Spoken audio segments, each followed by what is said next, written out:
নমস্কাৰ, মোৰ ইউটিউব চেনেললৈ সকলোকে স্বাগতম জনাইছোঁ। আজি মই আপোনালোকলৈ লৈ আহিছোঁ আমৰ মালপোৱাৰ ৰেচিপি। আৰু এই মালপোৱা খাবলৈ খুবেই টেষ্টি হয়। তেন্তে বলক মই কেনেদৰে বনাওঁ চাওঁ আহকচোন।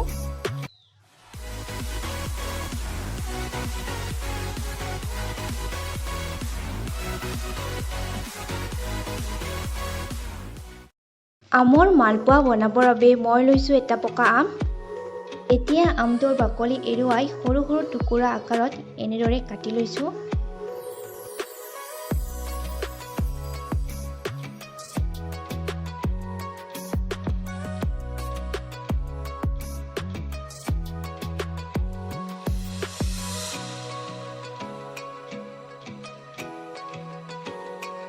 এতিয়া মিক্সাৰ জাৰ এটাত কাটি লোৱা আমখিনি দি পেষ্ট বনাই ল'ম।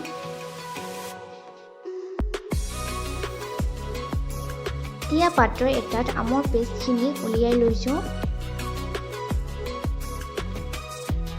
তাত মই সোৱাদ অনুসৰি চেনি দিছোঁ 2 চামুচ। ডাঙৰ চামুচেৰে 1 চামুচ গাখীৰ দিছোঁ। এতিয়া গোটেইখিনি ভালদৰে মিহলি কৰি ল'ম, যাতে চেনিখিনি ভালদৰে মিহলি হৈ যায়।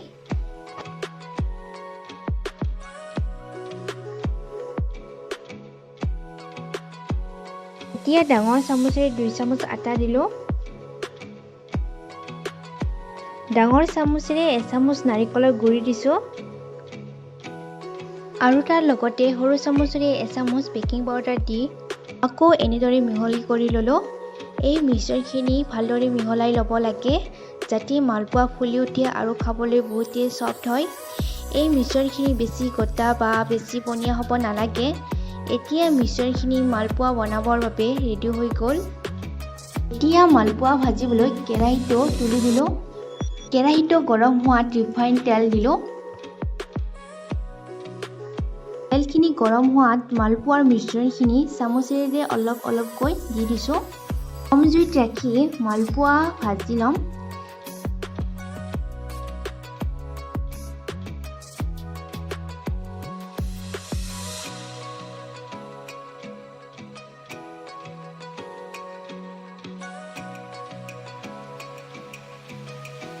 এটা চাইড ভজা হোৱাৰ পিছত আনটো চাইডো ওলোটাই দিছোঁ, যাতে দুয়োফালে ভালদৰে ভজা যায়। এতিয়া মালপোৱা কেইটা ৰংচোৱা হোৱালৈকে ভাজি ল'ম।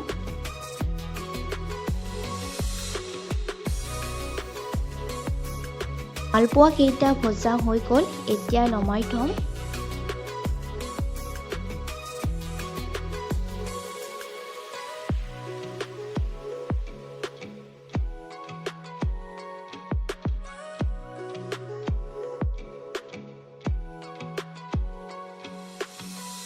একেধৰণে গোটেইকেইটা মালপোৱা ভাজি ল'ব লাগিব।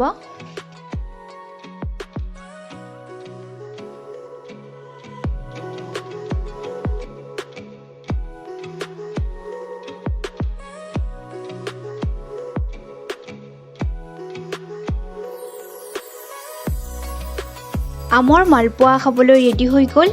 এই মালপোৱা কেইটা সফ্ট আৰু খাবলৈ বহুতেই টেষ্টি হৈছে। চাহৰ লগত এই মালপোৱা পৰিৱেশন কৰিব পাৰে।